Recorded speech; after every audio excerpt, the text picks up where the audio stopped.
This time on Weird Wonderful Wonders with Claire Casely. October. Join me and my guest, Jim Skiff. And he called me up and he said, Jim, there's some unusual things that have happened with the photographs. And I said, well, what do you mean, Nate? And he said, there are what appear to be orbs or discs that have shown up on the artwork that aren't part of the original art.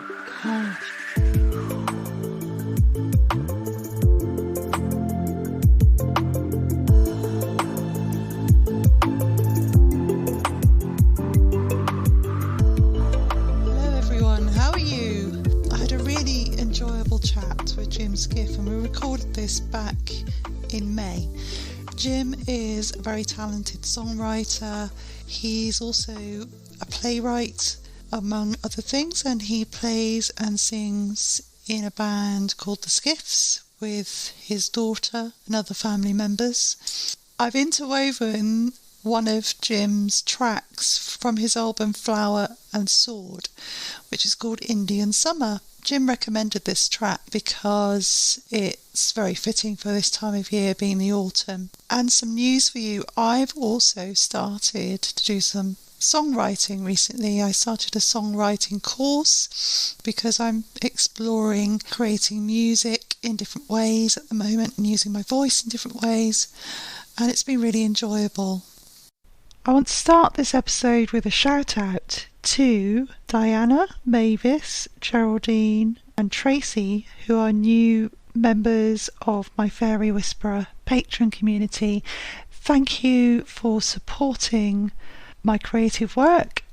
If you want to know a bit more about the background of this podcast and have access to a lovely growing group of people, and all the behind the scenes about the podcast and other extras and benefits such as wonderful events, you might like to sign up to my Patreon, which starts at about £3 a month, which I think is about just over $4 now. Patreon's a way of supporting creative people like myself in their work.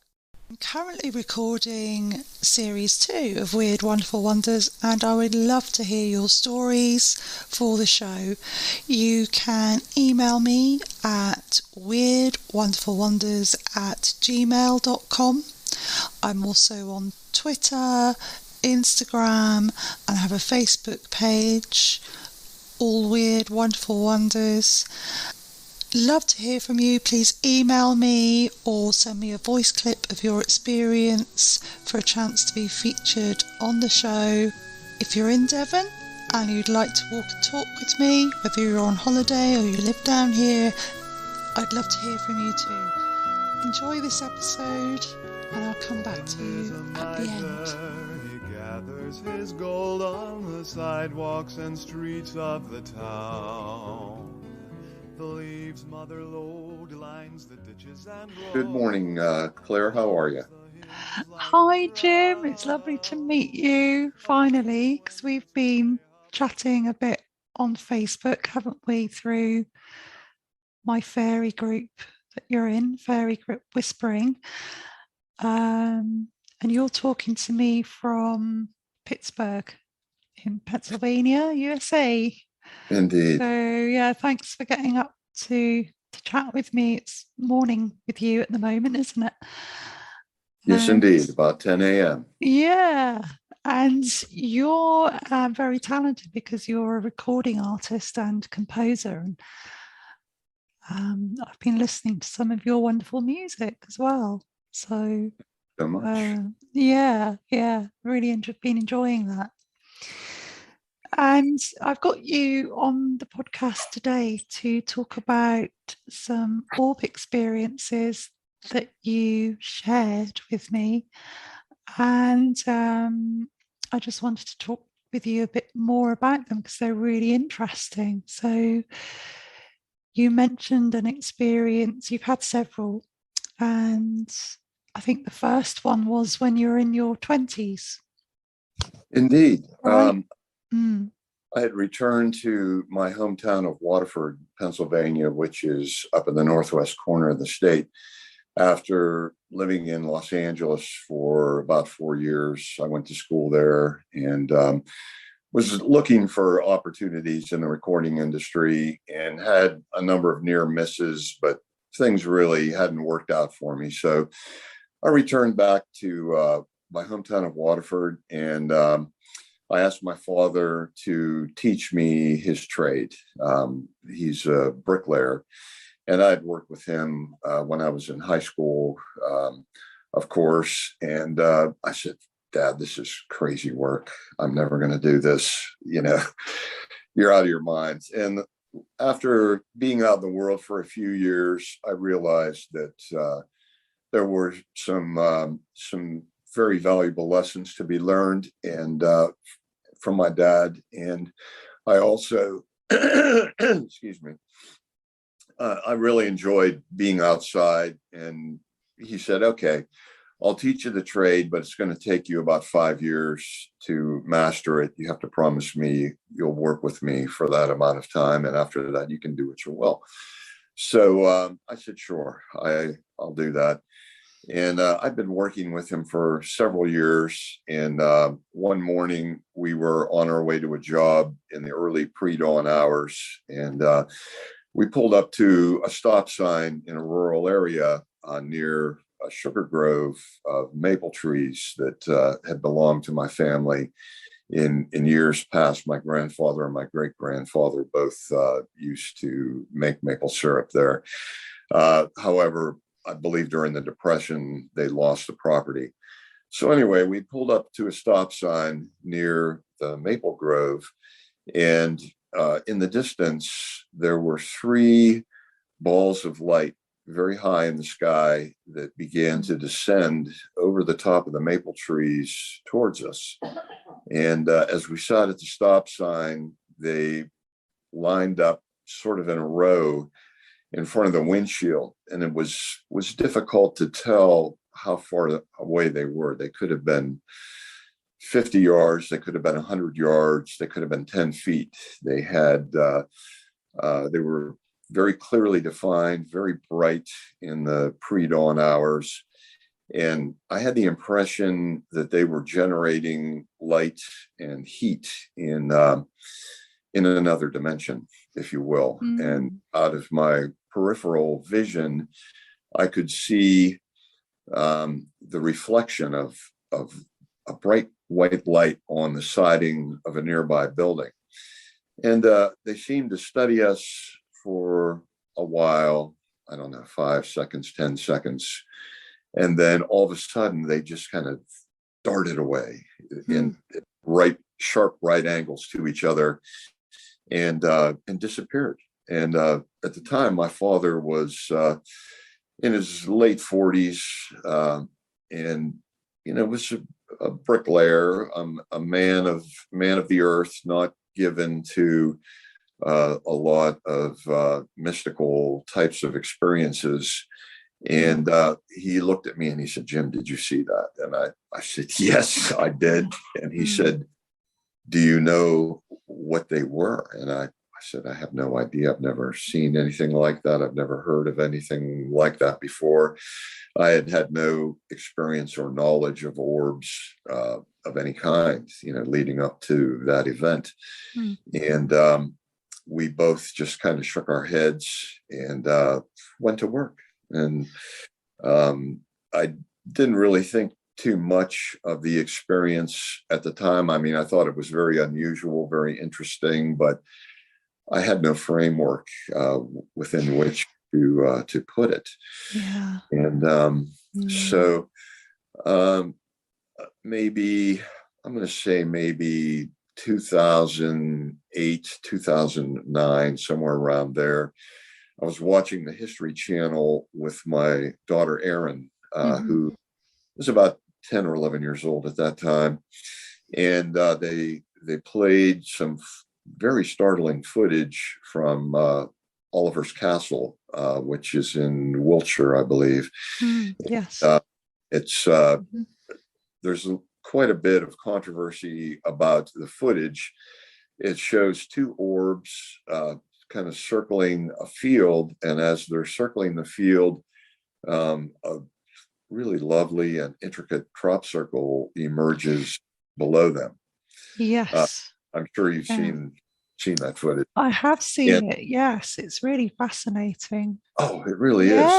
Yeah, it is. As soon as I saw it, I immediately recognized the orbs. I said to Erin, those are exactly what my dad and I saw coming over the treetops, back when I was in my 20s. And I just was astonished, really, that my dad and I had actually seen those together. And I was seeing evidence that they're the very same thing that created those remarkable crop circles over the field in Wiltshire.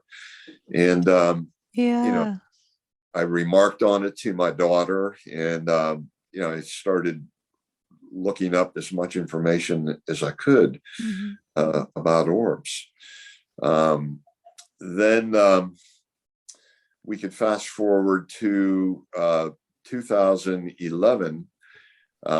Well, I guess we should go back in time a little bit. About the time that I saw those orbs with my dad, which was late 70s, I had an opportunity to record an album of my original music for a small independent record label called Icarus Records. And they were appropriately named because unfortunately they crashed and burned before my album could ever be released, at the time. And they gave the tapes to me. I had all the artwork ready. I'd had a friend make some cover art. I had a couple other friends create art pieces, had done a bunch of photographs, had the album all ready for release. And Icarus called me up and said, unfortunately, we're bankrupt. We're not going to be able to release the recording. And I was very disappointed, but the recording did give me opportunities to write music for the theater. And I did a ballet for the Erie Bayfront Ballet Company, wrote a musical for Penn State Barron's Theater Department, which is actually how I met my wife. She was a theater major there and came in and auditioned for the show. And I cast her as the lead in the show, and she remains my leading lady to this day. Oh, how lovely. Isn't that amazing that through that kind of happening, the record company going down, really it led to other things for you and led to your wife. It's amazing how these things happen, isn't it? It is. And, as that door was closed, many other ones opened up. So let's fast forward again to 2011. And I had met a man who was also had done some recording, and I said, hey, I have this album of music. Would you like to check it out? He said, sure. So the technology had advanced to the point where I was able to create a CD off of the original recording. And I shared it with this guy whose name was Nate Sloss. And he said, wow, this is a really beautiful recording. People should hear it. Why don't you release it yourself? And I said, oh man, I'd love to do that, but I really don't know how. I don't know how it would be done. I don't have a label, and I'm not sure really how to go about it. And he said, well, there is a service called cdbaby.com where independent artists can release their own music for $36, and they'll distribute it worldwide. So I said, sure, let's do it. I got out all the old artwork for the show, or for the recording, and he photographed it for me. And he called me up and he said, Jim, there's some unusual things that have happened with the photographs. And I said, well, what do you mean, Nate? And he said, there are what appear to be orbs or discs that have shown up on the artwork that aren't part of the original art. Gosh. I said, isn't that interesting? And so he showed me, I don't know if you can see this. It looks. Can't see it. I might. No. Well, I have to If you have a photo of it, oh, I can see it now. Yeah. yes. And there's. You see the orb up in the middle of the sky there? Yeah, it looks like the sun or the moon. Isn't it? Yeah. Yeah. So here, I'll show you the original artwork. You could send me a photo of it, and I could. Oh yeah, put it up. Yeah. I'll send you a photo. You send me photo of it. A picture of them. Yeah. So that, anyway, that original art doesn't have that orb in it, and then there's also this orb that showed up. This is the artist's portrayal of Indian summer. Yeah. There's this wonderful figure of like an indigenous type of person with leaves swirling around her. And the original art does not have any orb in it. The orb showed up in her hand as though she is dispensing summer to the world.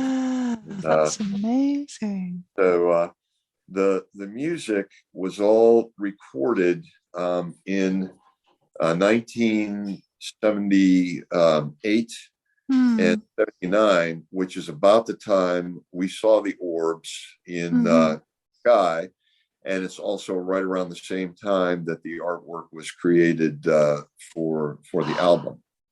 So, I almost, I feel like it's sort of a blessing, if you will, from the angelic sources or from the Fae, but it struck me as so unusual that they would show up, in the artwork, and I'm very grateful that they did show up, and I think it's kind of an unusual thing. Yeah. So just going back to that experience, so you saw the 3 orbs. Yes. And is there farmland in that area? I mean, are there crops in that area? There are some open fields in that area as well. The grove of maple trees is, I don't know if it's still there or not. It was there in the 70s.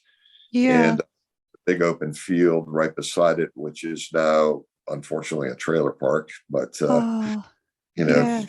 civilization moves on. But it was primarily a rural area. And, I've just been doing some, I've been looking at work by a lady named Patty Greer. She talks about crop circles quite extensively and has spent a lot of time with them.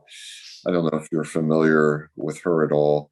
I think I am. No, I'd like to read about her. Yes. Oh, absolutely. She is, I think, one of the biggest crop circle experts in the world right now, having spent years out in the fields in crop circles, photographing them, investigating them, researching them. And she knows a lot about these balls of plasma energy that are apparently what the orbs are composed of. And she seems to feel that they are sort of angelic. And right, yeah. I know there's a church in Wiltshire, I believe it's St. John's Episcopal, and there is a beautiful mosaic of Uriel, Uriel, and in his hands he has a golden disc, and the photograph that I saw had an orb kind of etched into one corner of it. And I believe Uriel comes out of the north and is a patron of poets. And I feel like as though he may have had he may be my patron, and that perhaps the orbs that I encountered with my father were angelic forces, and he may have helped inspire me to create that first album, Flower and Sword. And I just feel very, very close and attuned to him, if you will. Wow, there's so much within that experience we can talk about. I mean, the fact that, I mean, I'm just wondering what was happening in your life at that time. That the orbs, you saw the orbs. Had anything happened before that experience, or happened immediately afterwards? Was it? It was your album coming about, was it, after the, or before? I had another very unusual experience around the same time. I was living on the shore of a small lake, Lake LaBeouf, which is outside of my hometown of Waterford, at a place called the Showboat Motel. It's a former dance hall that was turned into an apartment complex. And I had a small apartment on the lakeshore with a big array of windows that looked out over the lake. And I really loved it there. I had no television or anything. The lake was, and the picture windows were my television, if you will. Yeah. And so I came home from work one day, and this was late November, and I looked out my window, and I saw a large brown pelican in my garden. I had a little garden underneath my window. And this pelican had a fishing line wrapped around its neck, and the fish hook was embedded in its neck, and it looked like it was in distress. And first of all, I was shocked to see a pelican in northwestern Pennsylvania, and I got up my bird book just to make sure that's what I was looking at. And yeah, it was a brown pelican. So I called up my friend Sam Stahl, who at the time and probably still is the leading birder in Pennsylvania, a member of the Audubon Society and extremely knowledgeable about birds. And I said, Sam, I think there's a brown pelican in my garden. And he said, no, there's not, Jim. He said, a pelican has never been seen in the state of Pennsylvania. And the chances of one being this far north and away from the ocean, he said, I don't think it's a pelican. I said, Sam, it's a pelican. It's big. This is in the days before cell phones. I couldn't really take a photograph of it with a phone. I did snap a picture with my Kodak Brownie Instamatic, which I will send to you. I do have a picture of this pelican. That'd be great. So I said, Sam, you better come over, check it out. So he came over and brought about 10 or 12 members of the Audubon Society with him. And by then the pelican had moved away from my garden. And there was an older gentleman who also lived at the Showboat named Fred Kohler, who was a retired meat packer from Pittsburgh. He had retired up there. He fished every day. And he was flipping minnows to this pelican who was catching it in its beak, and it was able to swallow the minnows. They were small enough to get the constriction around its throat. I imagine that a fisherman had thrown some bait, and this pelican had grabbed it, and somehow the line got wrapped around its neck, and he pulled free and somehow found his way to my garden. I have no idea how. And so I said, what do we do? And Sam said, well, we're all going to join hands and we'll circle the bird. We'll close in. And when he tries to fly, whoever he's closest to, wrap him up. We'll take him to the Glenwood Veterinary Hospital and they can attend to him. So we did that. We joined hands, closed in on this magnificent bird. It was big. And at the last minute, it flew, fortunately, right towards Sam, who had had some experience with this kind of rescue before. And he wrapped the bird up in his arms and took him into his truck. And he and his girlfriend at the time, who also happened to be the woman who made the painting of Indian Summer that has the disc in. She's an American artist and a dear friend of mine named Ada Ellis Anderson. And so she actually drove the Pelican to the Glenwood Hospital. They removed the fishing line and the hook, but unfortunately, the bird did not survive. They were hoping he would live, and they were going to fly him back to Florida the next time the Erie Zoo had a shipment of animals going out. But unfortunately, he didn't make it. So, several, I guess maybe 2 weeks later in December, I went into the Church of St. John the Baptist in Erie, Pennsylvania. My friend Pam Verity was the choir director there, and she would bring me in on the holidays sometimes to sing with the choir, play guitar. I also play trombone.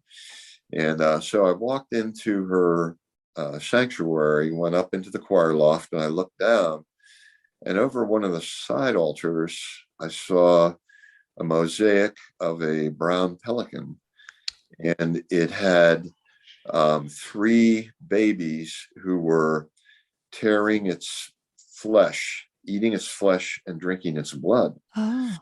And my jaw just dropped. I said, Pam, what is a pelican doing in the Catholic Church? What do you know anything about it? And she said, no, I don't really. It's always been there. You have to ask the priest.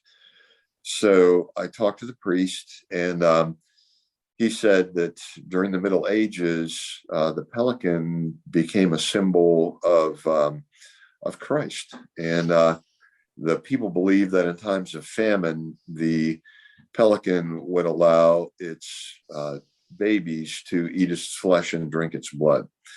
And that was the source of this image. And he said, if you want to learn more about it, to pick up Carl Jung's book on symbols of the collective unconscious. I did. And sure enough, I found that the pelican is a Christ symbol, but I think it's probably a lot older than that. I think, like many symbols of the Christian church, it was probably appropriated from some pagan traditions.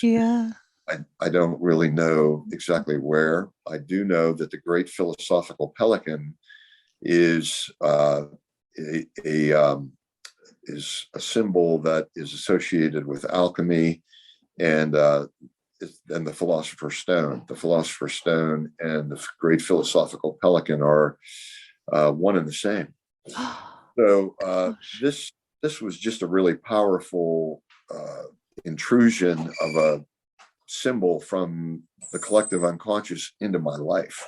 And, really, it redirected me. At the time, I considered myself sort of a Buddhist, and it kind of redirected me into Christian mysticism. And I began to, I read The Way of the Pilgrim, which is a book about a monk who begins to practice the Jesus prayer, which is a very simple prayer. Lord Jesus Christ, Son of God, have mercy on me, a sinner.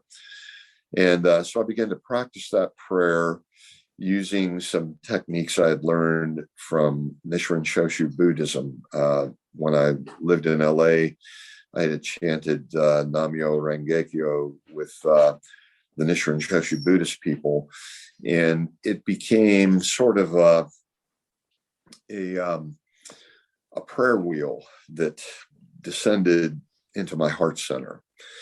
And I began practicing the Jesus prayer in the same way. And I attended an ecumenical service at a Methodist church one spring, Lenten time. And I felt sort of bad for Christ. The minister was using television shows, TV sitcom for his message. The choir was out of tune. The organ sounded awful. I thought, is this the best we can do? I began to say the Jesus prayer as I sat in the pew, and the communion was passed around. And as I took the little piece of Wonder Bread into my hand, it looked like there was sort of white laser light emanating from it. And I took it into my mouth, went down into my heart area, and I just felt something beginning to change. And I had the same thing happen with the grape juice. I looked at it, looked like purple light, and the light went down into my heart center area, and I felt like a scab was being removed, and a door opened in my heart center, and I wasn't able to speak actually for about 3 days. And I had some very beautiful experiences in the natural world. I went out into the woods, and I felt as though I was inside of nature, inside of the trees, and they were inside of me. Animals and birds were no longer afraid of me. I was able to actually touch a groundhog. I had gone out for a run. I was an avid runner in those days, and there was a groundhog by the side of the road. And I just went up, and I felt like there was no difference between me and the natural world. So the experience lasted for about 3 days, and then it gradually kind of faded away. But my heart center has remained open, all these. And over time, I've had a number of experiences where flying creatures will just land on me, and animals and birds trust me in a way that most people don't experience. And I've come to believe all these experiences are kind of tied together. And we as humans have another way of sensing the world through our hearts that most of us don't really, we don't experience because we've simply forgotten, and we haven't really developed this sensing. And seems like recently a lot of people are having these kinds of experiences, and I think it's kind of a way that we may return to the garden, if you Garden of Eden. And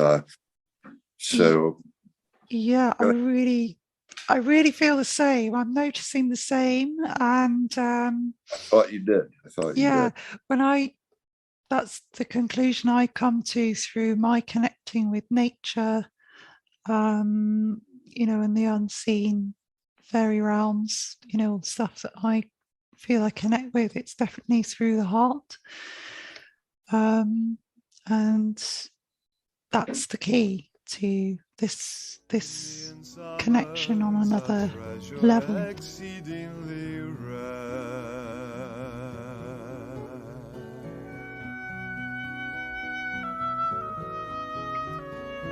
Indian mornings are soft shades of saffron, nights are bejeweled and clear.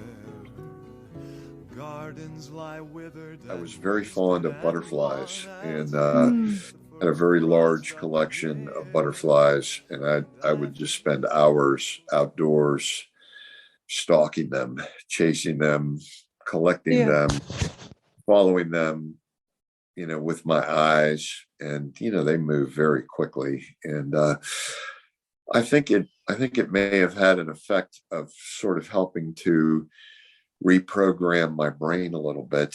I think we spend way too much time inside in our houses. And I think the more time you spend in the natural world, the greater the opportunity to interact with the natural world, and the natural world to interact with you.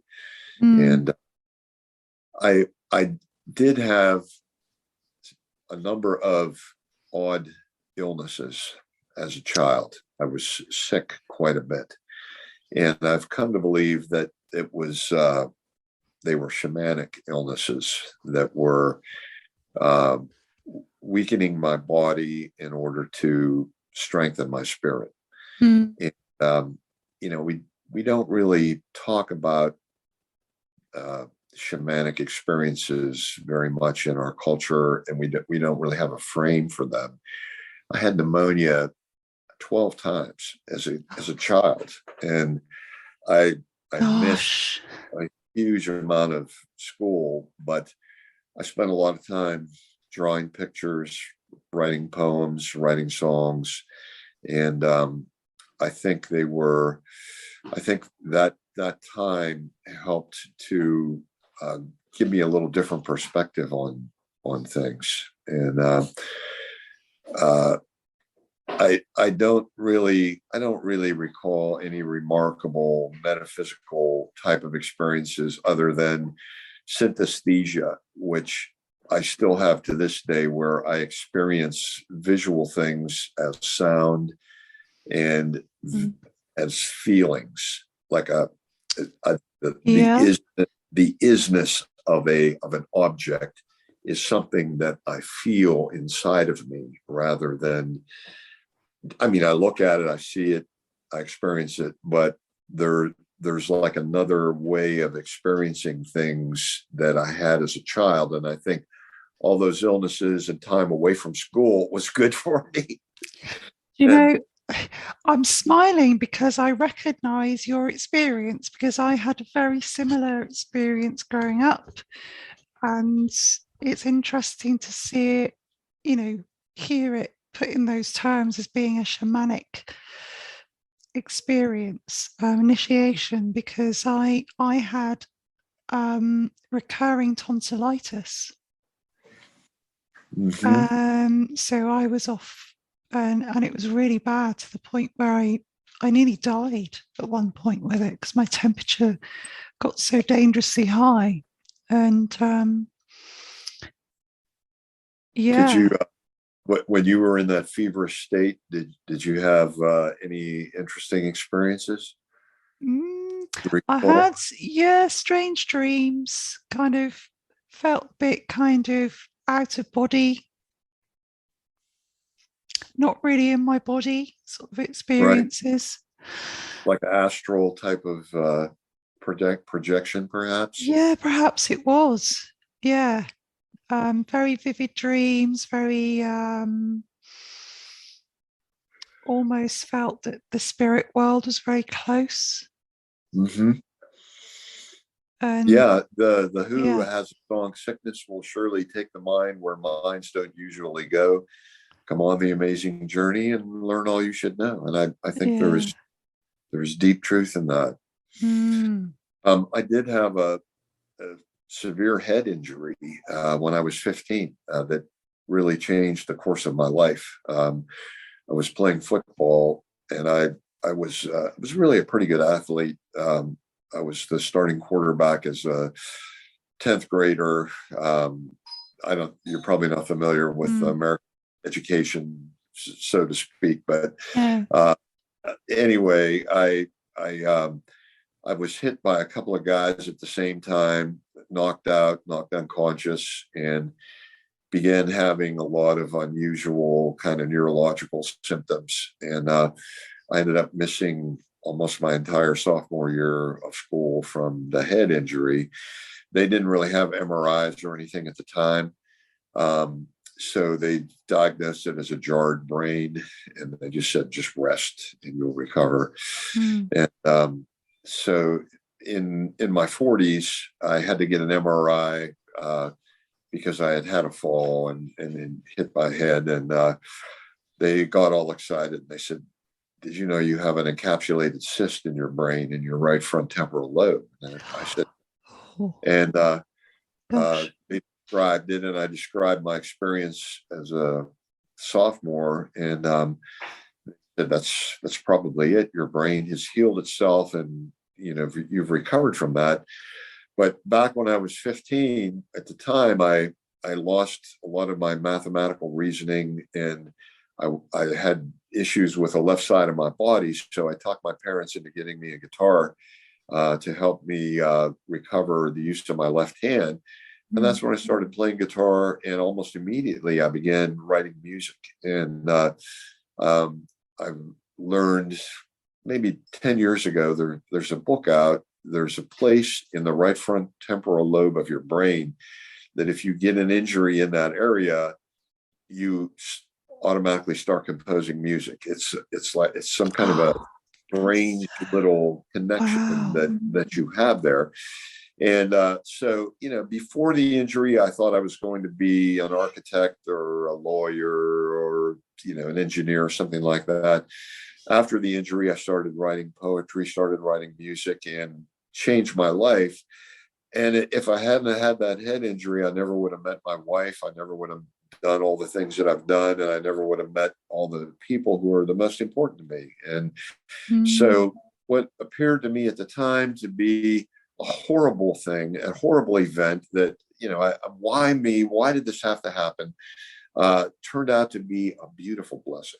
And you just don't know. Oftentimes we're faced with these what appear to be awful experiences, and out of them can come some experiences of really great beauty and truth. And I thank God for that head injury, because it led me in a totally different direction in life and helped me to create a lot of really beautiful music.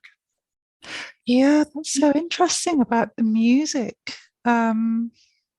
Yeah, I'll have to look up the name of that book and I'll send it to you. I believe it was a psychiatrist in Eastern Europe that wrote this book, and it was a therapist I was talking to who did EMDR therapy for one of my daughters, and she was telling me about it because I had my daughter also had a traumatic head injury when she was about 16. She fell out of a tree and had a bad concussion.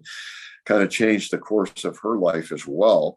And so I was talking to the therapist about what happened to me, and she said, there's really an actual condition where people get a head injury in the right front temporal lobe and then start creating music. So that's amazing. And the illness thing as well. It's almost like it's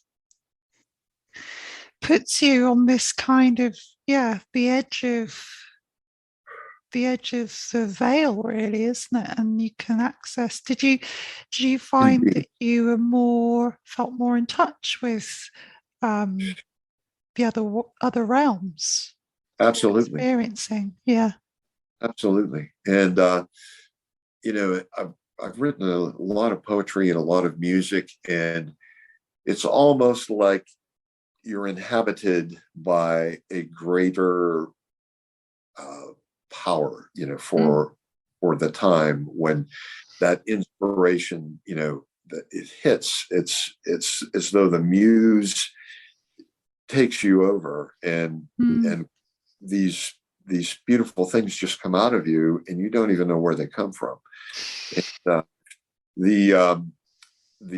my first album, Flower and Sword, the title track is actually an attempt to kind of personify the muse as a woman who bears a flower in one hand, which kind of represents the feminine, intuitive side of creativity, and a sword in the other hand, which represents the linear, mind, the form that the creative takes. And we need a balance of both masculine and feminine in order to really achieve our full potential and to truly be creative as humans. You need both. And so that metaphor has worked for me all my life, and I see a lot more people talking about the union of the divine male and female, and the image of the sun and the moon, which is critical to almost all of my work. I have Flower and Sword. She's the Mistress of Moonlight. I wrote a play called Silver Apple of the Moon, which is it's kind of inspired by William Butler Yeats' poem, The Song of the Wandering Angus. And it's the story of Antigone from Sophocles, in which really the divine feminine is killed off by the Creon, by the masculine character.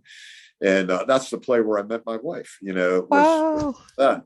And then I did a piece called Sun and Moon, the Stonecutter's Veil, which is based on a Taoist parable of a stonecutter, which I could relate to because I do the masonry work. He's dissatisfied with himself and his position in life. He sees a wealthy merchant and thinks, oh, I'd like to be a merchant. And the life looks a lot better, becomes the merchant, finds that everyone really only cares about him for his money and his power. And he sees an official. Everyone has to bow before the official. So he thinks, maybe I'd become an official. And magically he becomes the official. Then he finds that job is a really difficult one as well. And so then he sees the sun. He wants to become the sun. He becomes the sun, and his light is blocked by a cloud. So he becomes the cloud. The cloud runs a huge towering stone, and he becomes the stone and thinks he is the pinnacle of power. And far below him, he feels himself being changed, and he looks down, and there's a stonecutter chiseling away at the stone. So the whole parable brings you back to the place where you originally started, and it really is a wonderful metaphor for the journey that we all go through. And so I did that. Then I did a piece called Solomon's Song, which is sun and moon. Again, these images continue to show in all of my work. So, really the balance of the sun, the moon, the masculine, the feminine, these are essential to just about everything I've written, really. Yeah, we're in a time where the divine feminine is really coming up to the surface at the moment, isn't it? It's really gradually blossoming again and gradually bringing the world a bit more into balance, hopefully, however long that's going to take. But it's 2,000 years of patriarchy has not done us well. If you look at the of the world, we need the divine feminine now more than ever. And there seems to be tremendous movement towards the Magdalene and the Isis and the divine feminine. She seems to be rising strong, and I'm grateful for that. Yeah, I definitely feel very led by that through my work and doing this. Yeah, talking to wonderful people like yourself. And just going back to your orb experiences, you shared a really wonderful photo of you when you were playing your guitar, and there's a little in a house, and there's an orb by you as you're playing the guitar. I wonder if you can just talk about that, the circumstances of that experience.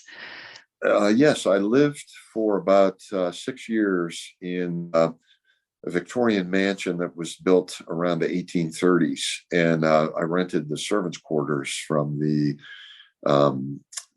people who had the property.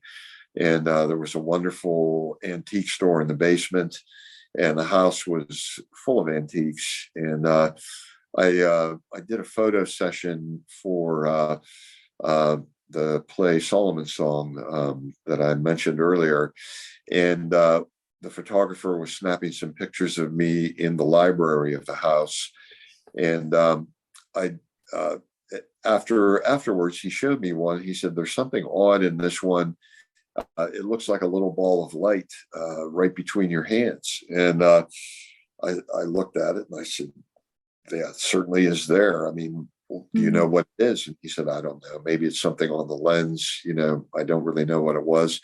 And at the time, of course, I didn't really know very much about orbs. No one was really speaking about them. We hadn't entered into the age of digital photography where orbs had become a lot more noticeable. And so again, I didn't really think too much about it until after I had my other orb experience with my father, and then saw the Oliver's Castle footage, and then had the orbs show up on my artwork. Yeah. I found a photograph and I went, oh my goodness, it looks like there's an orb in this photo. And sure enough, there is. And I think the photographer was using a very high-speed film at the time. But this would have been probably 1984, 85, maybe somewhere around there. I don't know if digital photography had come in quite yet, but it's definitely a distinct orb. And I'll send that photo over to you, as well as some of the other photos. Yeah. I'd I'd love to be able to share that with people. But we have a mutual friend, Jane Hunting, who has written some marvelous books about her experiences with soul rescue, and she saw the photograph of the library in that house. Recognized there were a number of lost souls that couldn't get out of that house, and she has subsequently freed them and allowed them to migrate to the other side as part of her wonderful work. I hope to speak to her at some point. She is quite an amazing person. Indeed. But I'm just wondering what do you feel the orb in that photo was? Do you feel like it was a spirit or an angel or something else? In that case, I think it may have been a spirit of a departed person who was drawn to the creative energy.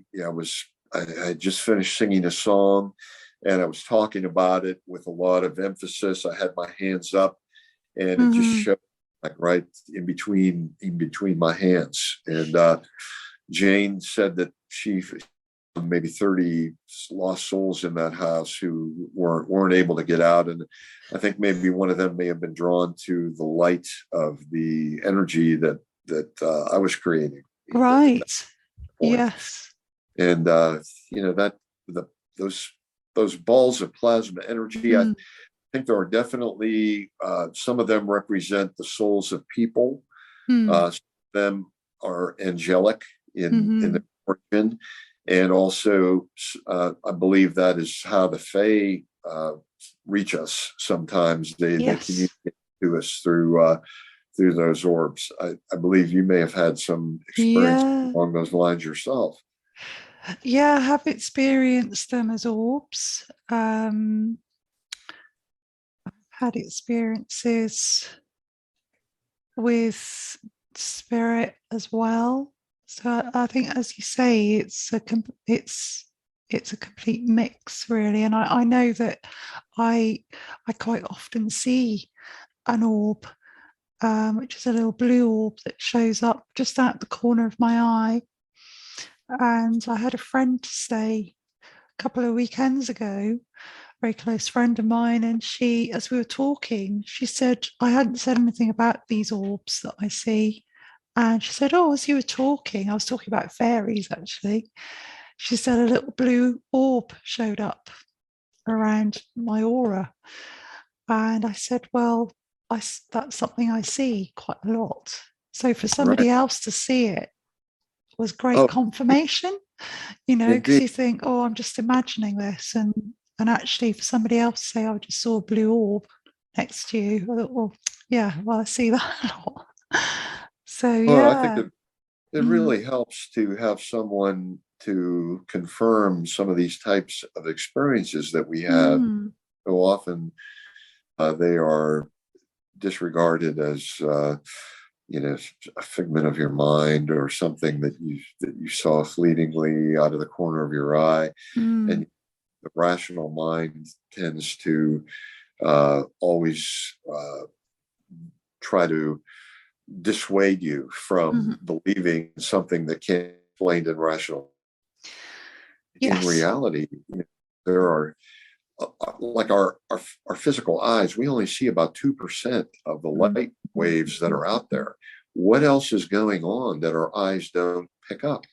I think maybe that's the function of our third eye, is to be able to perceive some of these other dimensions and things that are going on around us.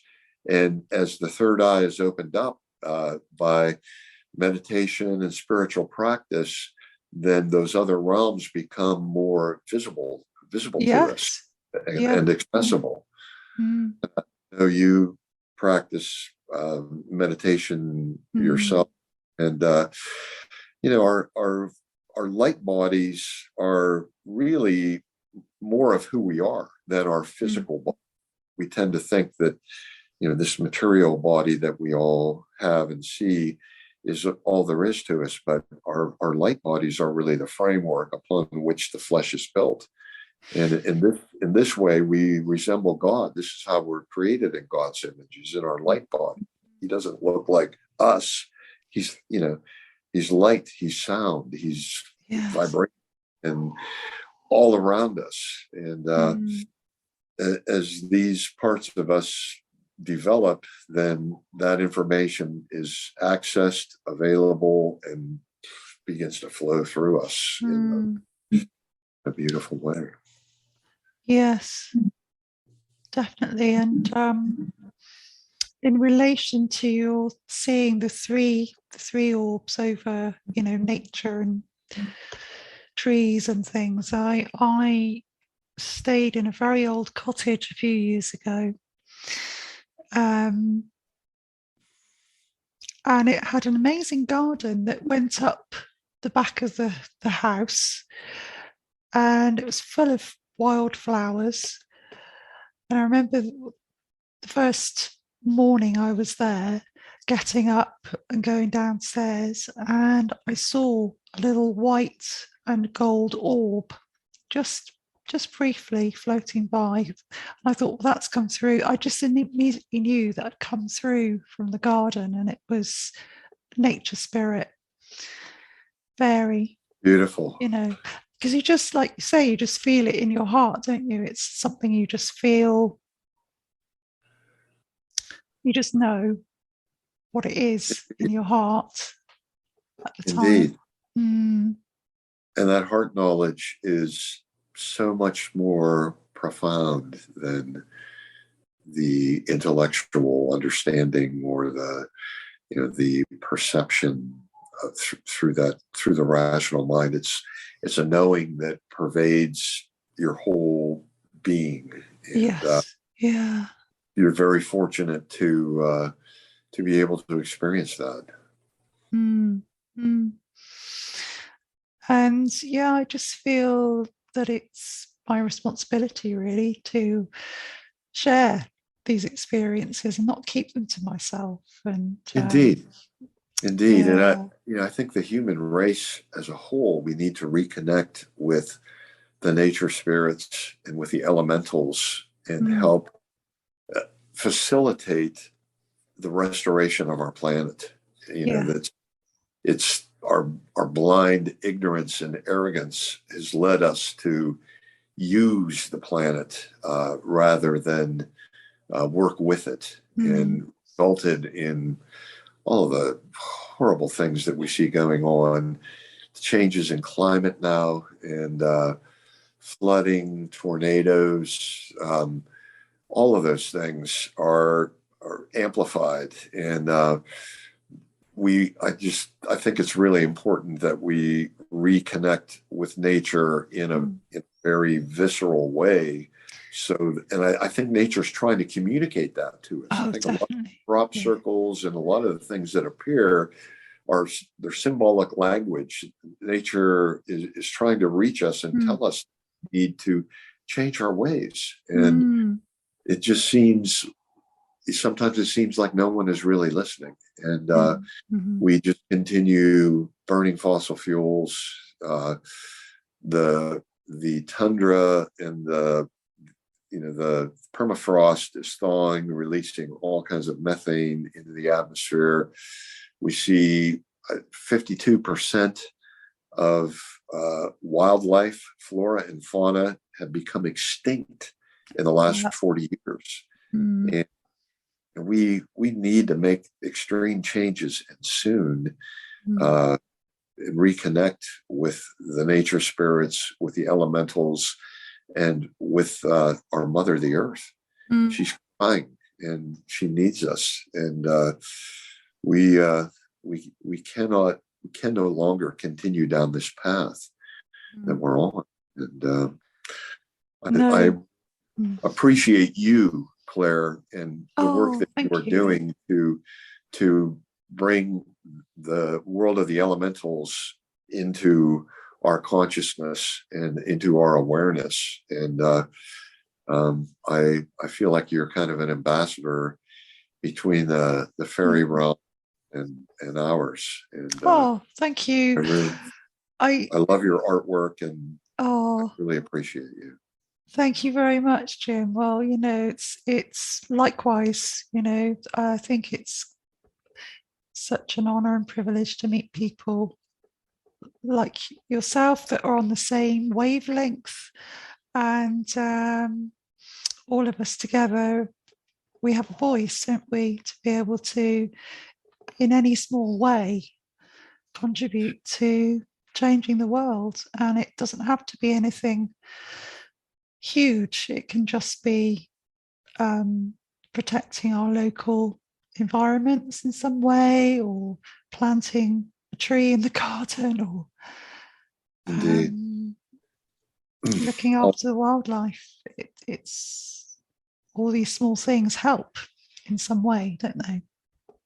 Yes, they do. They're cumulative, and intention counts for a lot. And the technology that we have today also, I'm very thankful for, because I've gotten to meet people like you and a lot of our friends in the fairy whispering page. And it's remarkable that we're able to hook up this way.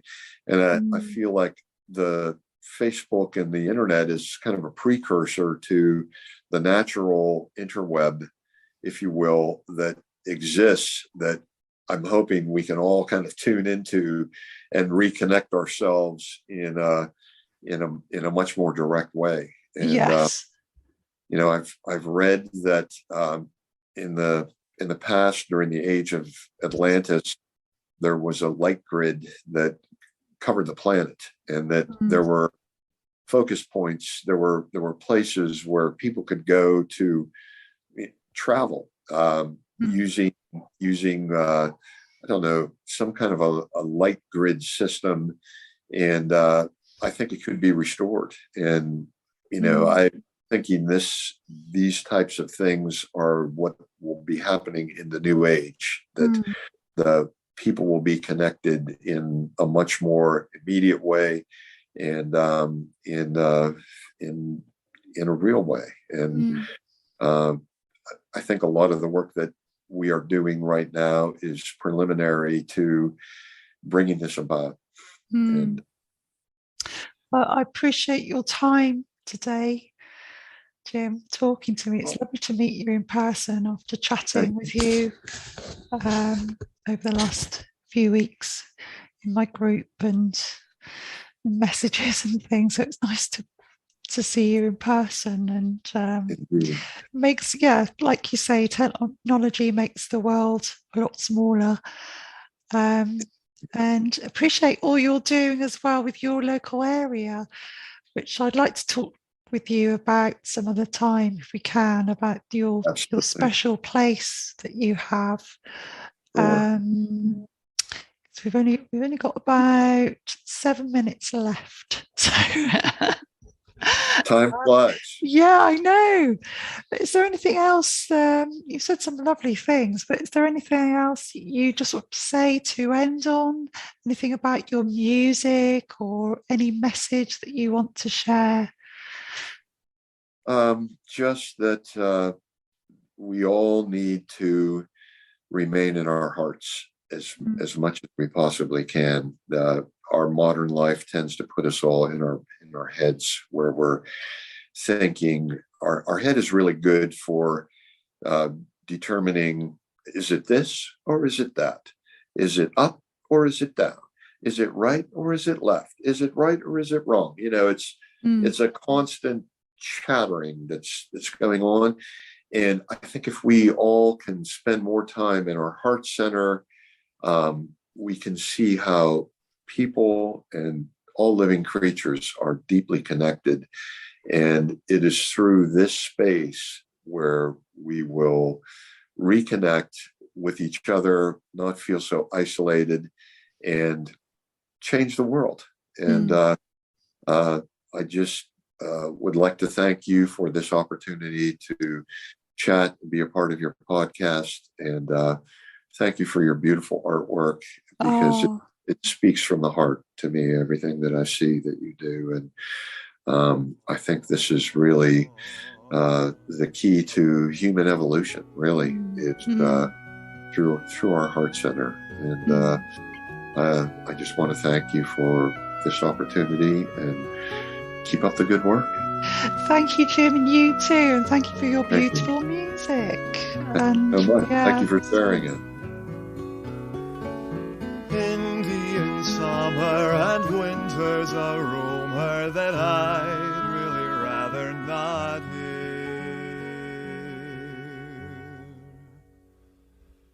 Indian summer's a season most fleeting. So this is the third of 4 episodes that I've released for Orbtober, the month about orbs. What's been really interesting to me is, so far, all of the people that I've interviewed, Lorraine Wilson, Kate Ray, and now Jim, have a connection to music, or orbs appeared when music was played. So in the last episode with Kate, when I offered to play my steel tongue drum for her orbs, we had orbs appearing as if to confirm that they'd like the music played. Lorraine sings light language to the orbs in her garden and says that she has these wonderful rainbow and coloured lights appearing in her garden. And now I'm chatting to Jim Skiff, who's an amazing singer-songwriter, and he's had several orb experiences in his life. So I still don't know what orbs really are. They are some form of energy. Where that comes from, what it is, I don't know. But all these different perspectives and experiences of orbs, really fascinating to listen to. Winter's cold blanket will cover the slumbering cloud. Indian summer, December will soon. Next time on Weird Wonderful Wonders with Claire Casely. 2 times before, and then the mist would go down, and out the mist come a old boy with a long coat on with a bit of twine, a bit of like twine around, coat together, and real deep Dutch accent dialect type thing. He was like, "You be crossing my boy?" I'm like, "Yes." "You follow me, boy, I'll show you." So I followed him all the way across, and all of a sudden he just disappeared. And he didn't live in none of the he didn't live in none of the houses, because it's only the end cottage that's used. The others belong to up in the sky. Tread frightly, for there are many strange stories beneath your feet.